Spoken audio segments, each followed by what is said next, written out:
Assalamualaikum warahmatullahi wabarakatuh.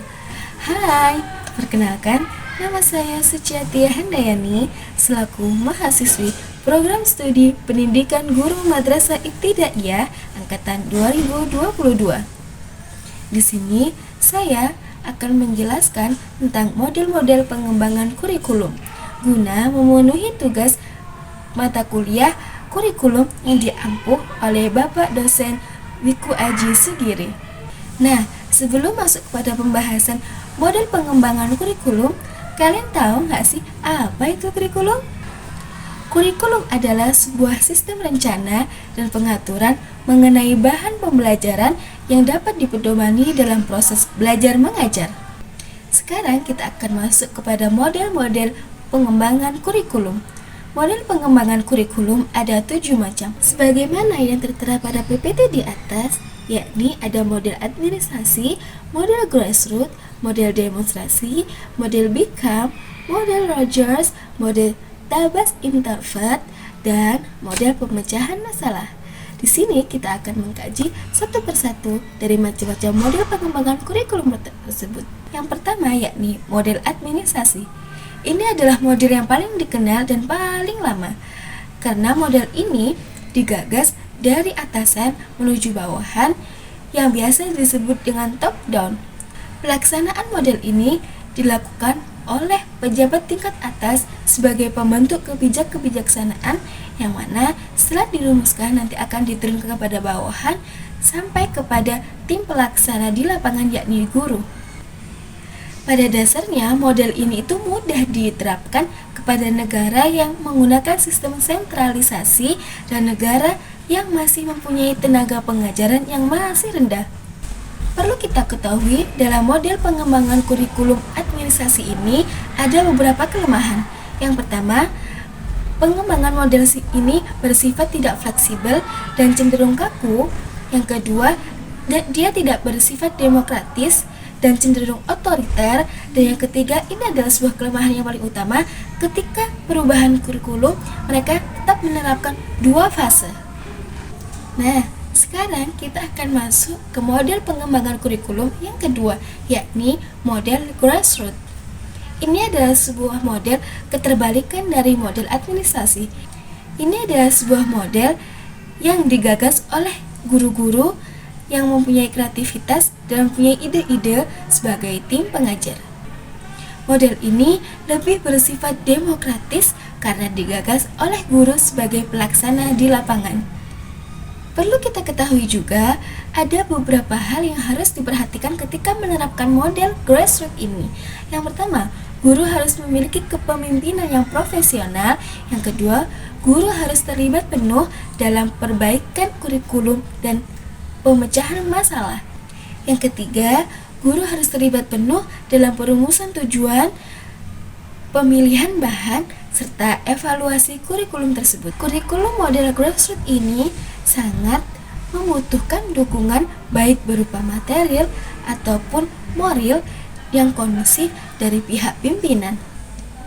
Nah, sekarang kita akan masuk ke model pengembangan kurikulum yang ketiga, yakni model demonstrasi. Ini adalah sebuah model pengembangan kurikulum yang ide-idenya itu dari bawahan, yakni berupa inovasi dalam skala kecil dan nantinya akan berlanjut ke dalam skala yang lebih luas.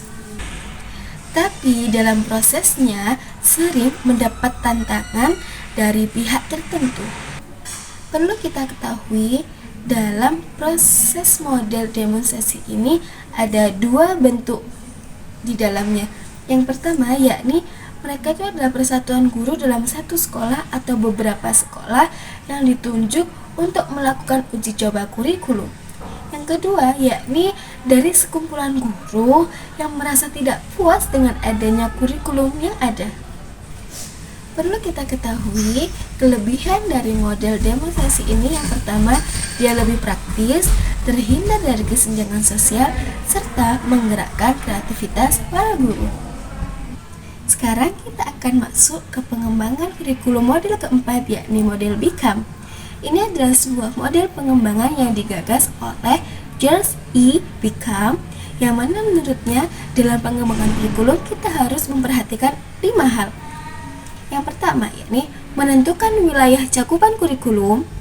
Yang kedua, harus menetapkan siapa saja yang akan terlibat dalam pengembangan kurikulum tersebut. Yang ketiga, membuat prosedur pengembangan kurikulum serta mengadakan kegiatan evaluasi. Yang keempat, yakni implementasi kurikulum yang dikembangkan oleh tim pengembang. Dan yang terakhir, yang kelima, yakni evaluasi kurikulum oleh guru serta tim pengembang. Nah, sekarang kita akan masuk ke model pengembangan kurikulum yang kelima, yakni model Rogers. Ini adalah sebuah model kurikulum yang memiliki gagasan dan sangat berpengaruh dalam pikiran dan praktek pendidikan. Model pengembangan kurikulum ini lebih terkenal untuk menjadikan individu sebagai individu yang fleksibel atau lebih terbuka dan luas terhadap perubahan yang ada. Dan cara yang paling utama dalam mengembangkan kurikulum ini yakni dengan membiasakan komunikasi secara impersonality. Nah, sekarang kita akan masuk ke model pengembangan kurikulum yang keenam, yakni Thaler-Interford model. Ini adalah sebuah model yang dimulai dengan melaksanakan eksperimen, teori, dan diimplementasikan dan bertujuan untuk menyesuaikan antara teori dan praktek. Model ini memodifikasi penekanannya yang berpusat kepada guru, yang mana guru harus berperan aktif dalam pengembangan kurikulum dan menjadikan guru sebagai inovator dalam pengembangan kurikulum. Nah, sekarang kita akan masuk ke model pengembangan kurikulum yang terakhir, yakni yang ketujuh, yakni model pemecahan masalah. Model pemecahan masalah ini didasarkan pada asumsi bahwa kurikulum adalah sebuah perubahan sosial yang mana prosesnya itu melibatkan orang tua, siswa, guru, masyarakat, serta pola hubungan pribadi dan kelompok. Perlu diketahui bahwa model ini sangat menekankan pada 3 hal. Yang pertama, hubungan insani, sekolah, dan organisasi masyarakat. Dalam penyusunan kurikulum ini harus memasukkan harapan-harapan masyarakat yang berpandangan tentang bagaimana pendidikan, bagaimana anak belajar, bagaimana kurikulum dalam pendidikan dan belajar. Nah, sekarang kalian sudah tahu kan apa saja model pengembangan kurikulum.